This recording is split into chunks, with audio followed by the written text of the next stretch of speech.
Washington. President Donald Trump will unveil a more aggressive strategy to check Iran's growing power Friday, but will stop short of withdrawing from a landmark nuclear deal or declaring the powerful Islamic Revolutionary Guard Corps a terrorist organization. During a White House speech at 12:45 p.m. 1645 GMT, Trump is expected to declare the 2015 agreement, which curbed Iran's nuclear program in return for sanctions relief, is no longer in the U.S. national interest. Officials say he will not kill the international accord outright, instead decertifying the agreement and leaving U.S. lawmakers to decide its fate.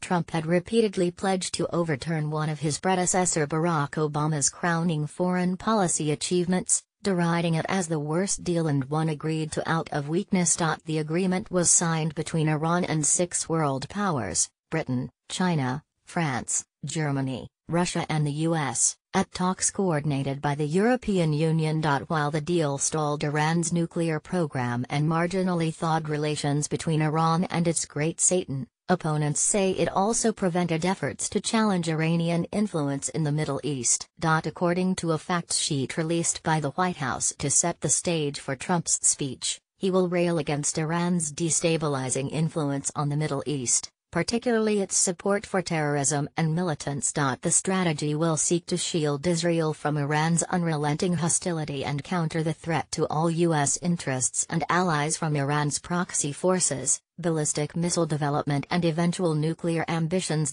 Report ad.